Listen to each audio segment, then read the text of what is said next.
Joie. Est-ce que ce que j'entends est vrai? Que vous vous mariez avec un autre homme? C'est pour ça que tu t'es précipité chez moi ce matin? À quoi vous attendiez-vous?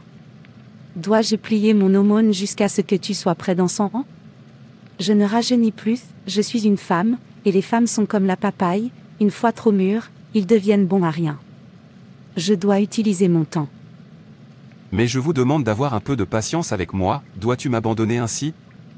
Vous ne m'avez même pas dit, je devais l'entendre d'une personne extérieure. Peter, tu vois, oublie que ton look, homme et femme n'est pas le même, dans 70 ans à venir, tu pourras encore épouser une fille de 16 ans, mais dès qu'une femme aura plus de 30 ans, les hommes commenceront à l'appeler une vieille femme. Alors quand tu seras prêt à te marier, tu verras une personne que tu aimeras plus que moi, même si je t'attends, tu pourras dire plus tard que tu ne m'épouseras plus pour une raison ou une autre, alors je deviendrai un vieux produit, ne demandant qu'à être acheté. Nous, les femmes, devons être sages. D'accord, si c'est ce que vous voulez, bonne chance. Je suis désolée, je ne deviens plus jeune. Vous devriez comprendre. Ce n'est pas de ta faute, si j'avais de l'argent, un autre n'aurait pas pris ce que je désirais, Dieu sait ce qui est le mieux. Je crois qu'elle n'est pas à moi. Parfois, je ne sais même pas si j'avance ou recule. Chaque année, c'est le même Pierre. Le même niveau. D'année en année, Peter est un garçon. Ce n'est pas que je ne fais pas tout mon possible pour m'assurer que je ressemble à mes semblables. Je fais tout ce que je peux, mais à la fin je me retrouverai au même niveau que j'ai commencé. Aucun transfert, tenez-vous simplement immobile. J'ai 35 ans cette année. Je n'ai même pas de femme, encore moins d'enfants à appeler le mien. Que se passe-t-il dans ma vie? Je commence à en avoir marre de cette vie. J'ai du mal à gagner de l'argent, mais quand je le ferai enfin, je ne saurai pas ce que j'en ferai et ce sera terminé. Je ne peux pas me vanter de tout ce que j'ai accompli. J'ai lutté sans résultat. Cela devient incontrôlable. Il faut faire quelque chose à ce sujet. Je ne peux pas continuer comme ça. Si je ne peux pas économiser assez d'argent pour me trouver une femme et avoir ma propre famille, pourquoi est-ce que je vis? Pierre. Mère, vous êtes ici.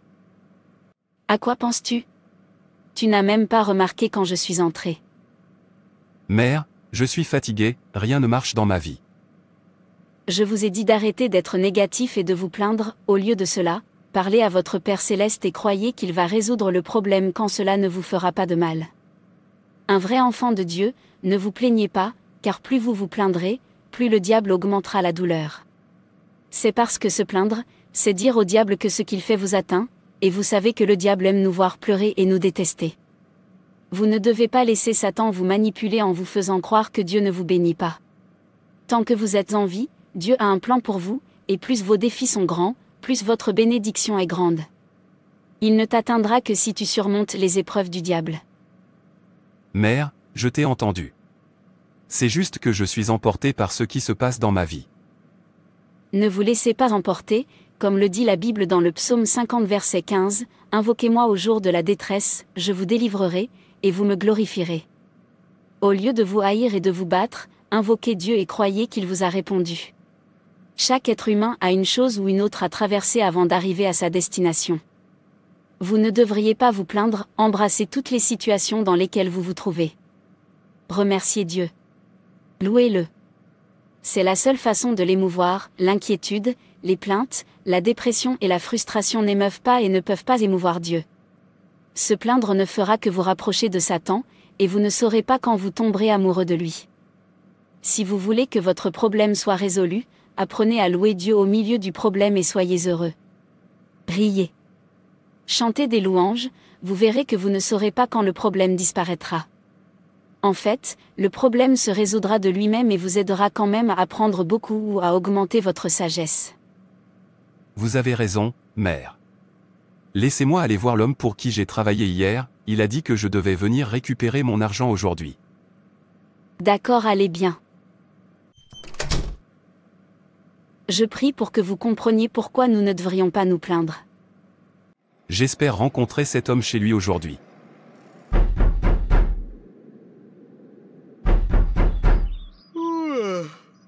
Il n'est pas dans le coin ou quoi?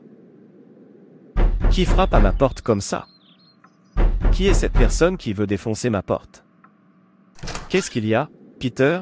Tu veux casser ma porte? Je suis désolé si cela vous offense. Je suis venu chercher mon argent comme promis. Donc parce que je te dois de l'argent, c'est pourquoi tu veux détruire ma porte. Savez-vous combien ça coûte d'avoir une porte? J'ai dit, je suis désolé. Tu es désolé. Que voulez-vous? Le travail que j'ai fait pour toi, tu ne m'as pas payé, c'est pourquoi je suis ici, tu as dit que je devais venir aujourd'hui. Oui, je le dis, mais ça ne s'est pas passé comme je m'y attendais, tu dois revenir la semaine prochaine. Je n'aime pas ça. Ce n'est pas notre accord. Je ne veux pas me mettre en colère. J'ai travaillé si dur jusqu'à ce que j'ai fini le travail que tu m'as donné. Tu devrais me payer. Mettez-vous en colère si vous voulez vous mettre en colère, je n'ai pas d'argent et je ne me tuerai pas parce que je te dois. J'ai dit, reviens, ou fais ce que tu veux faire. Regarde la façon dont tu me parles, même si vous n'avez pas d'argent, ne pouvez-vous pas parler poliment? Ai-je fait quelque chose de mal en travaillant pour vous? Je devrais être poli car vous êtes qui, président ou gouverneur?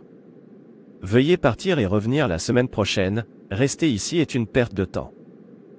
Je peux voir que tu es un fauteur de troubles, mais ne t'inquiète pas, je vais te vaincre.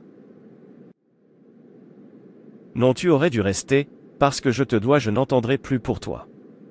Si tu parles trop à ton retour la semaine prochaine, je retarderai ton paiement jusqu'à ce que tu me montres ce que tu sais faire. Vous voulez vous mettre en colère.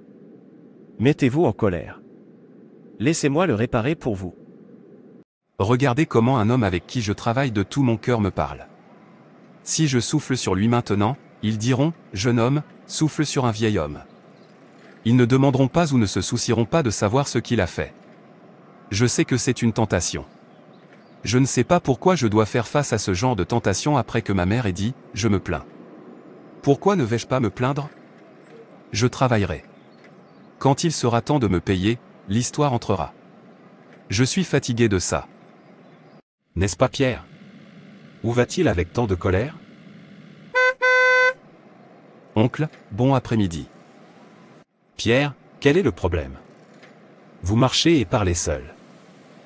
Mon oncle, je suis fatigué, je ne comprends pas du tout ce qui se passe dans ma vie, je lutte sans voir aucun résultat. Regarde-moi, je suis toujours le même. Mes camarades d'âge sont là-haut, et je suis ici comme j'étais.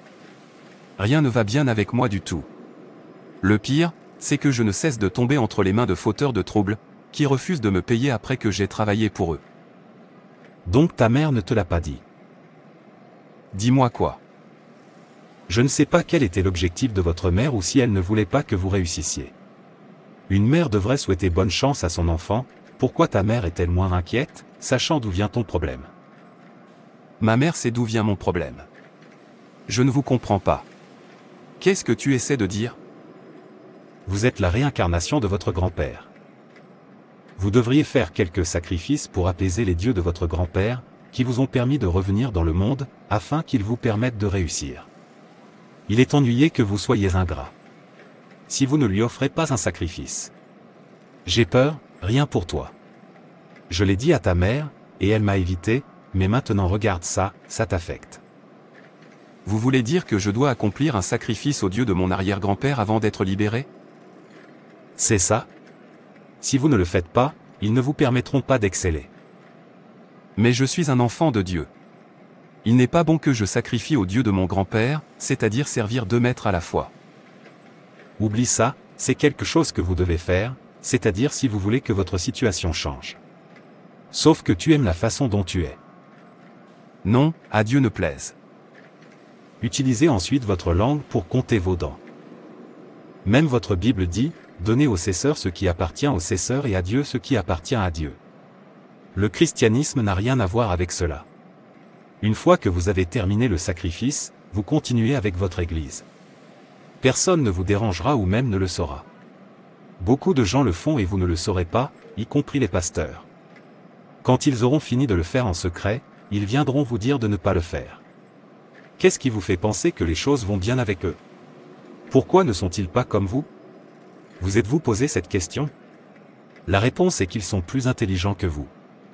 Alors ouvrez les yeux. Je vais à la maison. Alors ma mère savait tout ça et m'a permis de souffrir tout ce temps, pas étonnant que je sois comme ça. Mère. Vous êtes de retour, bienvenue. Donc vous savez d'où vient mon problème et refusez de me le dire. Pierre, qu'est-ce que tu veux dire? J'ai rencontré un de mes oncles, et il m'a dit que j'étais la réincarnation de mon grand-père. Que les dieux sont fâchés que je sois ingrat, et c'est pourquoi je suis ainsi. Il a dit que je devais accomplir quelques sacrifices pour apaiser les dieux afin qu'ils me laissent réussir. Pierre, pourquoi veux-tu laisser le diable te tromper? Il n'y a rien comme la réincarnation, c'est-à-dire que le diable ment en utilisant un mauvais esprit pour aveugler les gens. La Bible dit dans Hébreux 9 verset 27. Et tout comme il est réservé à l'homme de mourir une seule fois, et après cela, le jugement. Et Matthieu 25 verset 46 dit, et ils iront au châtiment éternel, mais les justes iront à la vie éternelle. Si vous acceptez Jésus-Christ comme votre Seigneur et Sauveur, vous vivrez au paradis pour toujours. Si vous n'acceptez pas Christ, vous irez en enfer, et vous y serez pour toujours, pas de réincarnation. Jean 11 verset 25. Jésus lui dit, je suis la résurrection et la vie. Celui qui croit en moi vivra, même s'il meurt. Jésus-Christ est le seul chemin vers le ciel. Soit vous acceptez Jésus et vivez, soit vous ne l'acceptez pas et en subissez les conséquences douloureuses. Également. Vous avez été créés à l'image de Dieu. Et vous appartenez à Dieu seul, vous n'appartenez à aucune idole ou Dieu. Vous leur devez sans sacrifice, aller vers eux signifie nier Dieu comme votre Père, cela signifie que vous avez suivi Satan et abandonné Dieu.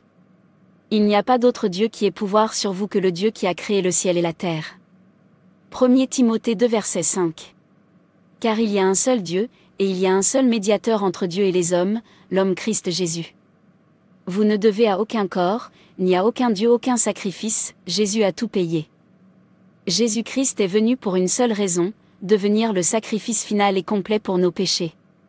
Quand il est mort sur la croix, tous nos péchés lui ont été transférés et il est mort à notre place. Aucun autre sacrifice n'est nécessaire, car Christ a donné sa vie pour nous. Lorsque nous plaçons notre foi et notre confiance en lui, la Bible dit, nous avons été sanctifiés par le sacrifice du corps de Jésus-Christ une fois pour toutes. Hébreux 10 verset 10.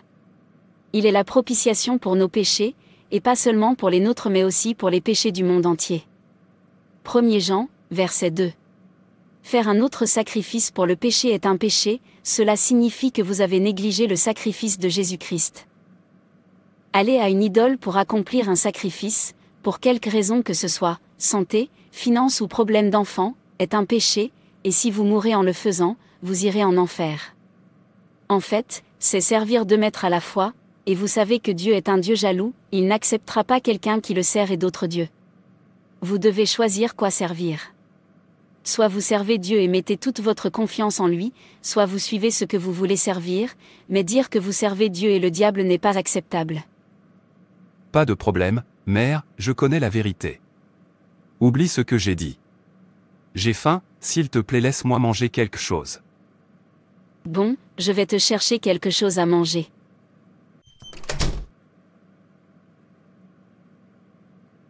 Mon oncle a dit que si je voulais que mon état change, je devais faire un sacrifice.